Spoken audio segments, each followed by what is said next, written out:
Welcome to a new Team CGC 9.8 video. Today I have 5 9.8 comics I almost invested in. And yeah, I think, in another universe or timeline, I would have these in my collection. Just, maybe the timing was off or whatever reason, I didn't kind of pull the trigger on them. But I think if you're serious about investing in great 9.8 comics, this is a great short list to consider.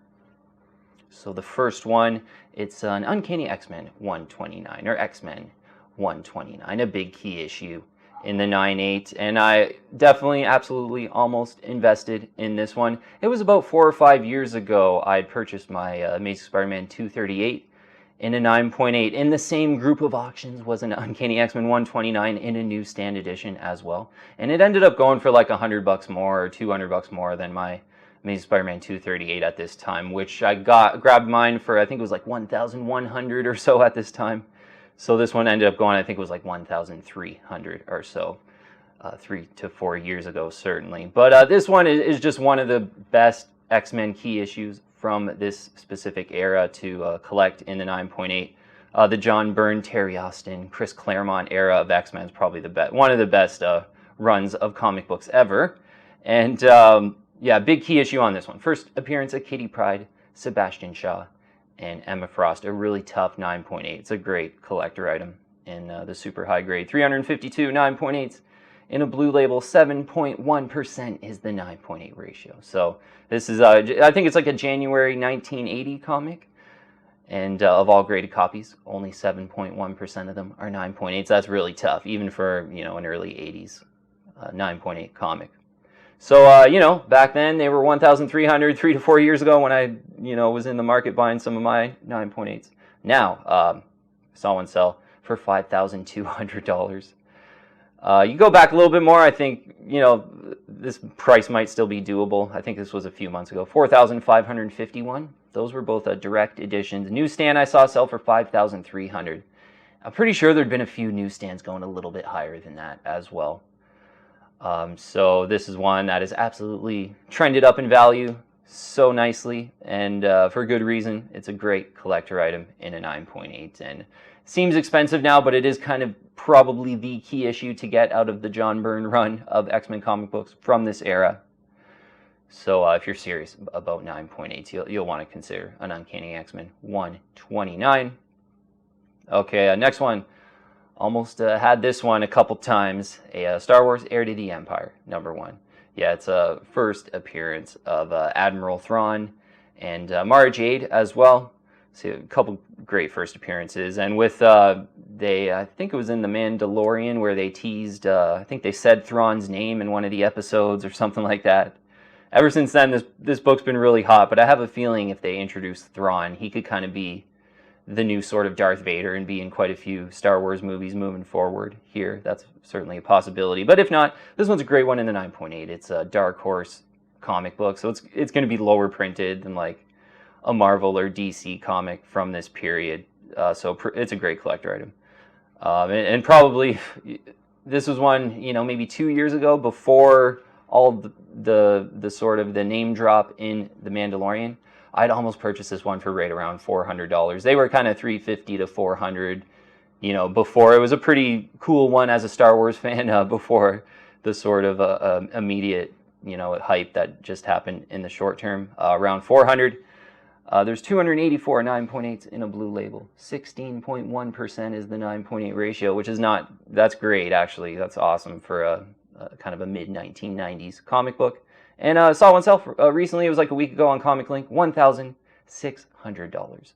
So, $350 to $400 before those rumors. It was a great one to buy during that time. And I think if you go back maybe 3 to 6 months ago, the market had really kind of tanked from sort of the COVID era highs. And this one was maybe about 1,100 or 1,200. And I highlighted it as a pretty great one to buy around that price. And seems like it's kind of ticking up there, 1,600. A most recent sale. That's just a great one. Yeah, I kind of wish I had this one, and a great one to consider if you're a Star Wars fan in the 9.8. Hopefully you can get maybe around 1,500, maybe even a little bit lower if it just kind of lulls a little bit in the next 6 months, hopefully. All right, next one. Amazing Spider-Man $2.99. Yeah, the great cameo of Venom on this one. There's a pretty decent one in Canada right now, and I was pretty close on this one. I definitely almost grabbed this one, and I got Amazing Spider-Man 298 and 300, and this is just one I've been close to in the past as well to almost investing in for sure. There's a 1,047 9.8s in the blue label. 15.9%, the 9.8 ratio. So this one looks pretty great on the census, to be honest, as well. A nice kind of teens 9.8 ratio for a late 80s comic, and a one of 1,047. Not too bad at all with that great cameo of Venom. Although, like, the knock on this one is, I think most McFarlane fans might say that this is his worst cover of the McFarlane Amazing Spider-Man run. So that's what kind of holds this one back. The cameo's awesome, though.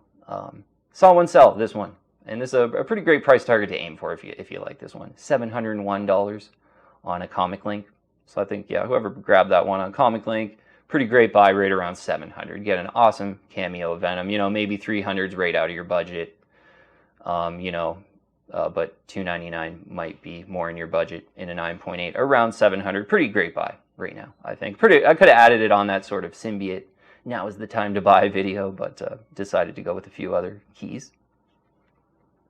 Okay, next one here is a Mighty Morphin Power Rangers #1 from Hamilton Comics. This one's a pretty solid one in a 9.8. I've been close on this one. I, grew up in the early 90s watching Power Rangers cartoons before school every day, and I had a lot of toys of the Power Rangers as well. So I'm pretty surprised I don't have this one. Usually, I never owned this comic book back in the day, but usually anything I have like a nostalgic connection to, I end up usually, putting down the money. There's 316 9.8s in a blue label for this one. And, it's a Hamilton comic, so I think same deal, not going to be super heavily printed compared to like a DC or Marvel comic from this period. This is like kind of right in the 90s when comic books were really popular as well. 40.3%, the 9.8 ratio. And recently saw, I think it's a really good price, $280.01. It was in an auction. Saw these go for kind of $300 to $350 as well. I think even $400, and the comic book market was a little bit hotter a year to year and a half ago. This was probably about $400 to $450. But $280, Mighty Morphin Power Rangers #1, I think is one to consider, and one I almost purchased quite a few times, to be honest. It's a cool one though if you're a Power Rangers fan. Okay, last one, just a no-brainer.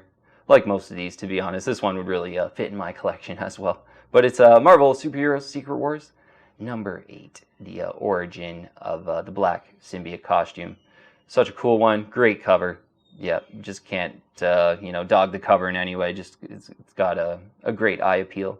But on the census in the 9.8, the kind of reason maybe I've stayed away from this and haven't kind of put out the money is I've sort of considered and liked other symbiote type of books over this one. There's 4,417 in a 9.8 in the blue label. Over 4,000 of them. Like that is, I haven't looked on the census for this one in a while, and I'm pretty sure they were 3,000 and something last time I looked. So over 4,000 of them. Quite a lot. 24.7% is the 9.8 ratio. So, Secret Wars has always been kind of the same money as an Amazing Spider-Man 316. Or they're right in the area. I think 316 might be like $100 more or something like that. But they're very similar, and I always sort of went for the 316. I thought it was worth like, the $50 or $75 more it was back in the day when I had purchased my 316s over a Secret Wars 8. There's like 1,200, I think, of Amazing Spider-Man 316. Kind of different books. Cool Venom cover. This is kind of the origin of the symbiote, but at least they're sort of symbiote type of books. But you know what? Maybe I was a little bit wrong on that. I think the Secret Wars 8 has done really well, and it's got such a great eye appeal. A few recent completed sales in a 9.8. I think these are price targets to aim for in the direct edition. $701 and $750.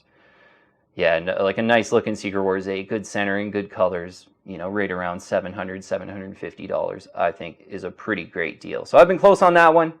But yeah, maybe, consider the Amazing Spider-Man 316. Maybe you're a bit more of a McFarlane fan Then, you know, this is a Mike Zeck cover. I do like Mike Zeck, but not as much as McFarlane. McFarlane's like my favorite artist growing up. So Amazing Spider-Man 316, consider that one. They're kind of in the same league. I kind of like 316. It looks a little bit better on the senses, way less overall in the 9.8. But Secret Wars number 8 is just a classic one to consider if you're more into that book. You probably just want to go for the Secret Wars number 8. Absolutely. Okay. We'll leave it at that, though. Yeah, just kind of thought, you know, these would just fit right into my collection. This is a great shortlist to consider investing in, even though I do not have these in my collection, unfortunately. But yeah, some great ones to consider. All right, team, thanks so much for watching. I'll see you on the next one. If you're liking my content, please subscribe and hit that bell, and I'll keep you updated on future videos.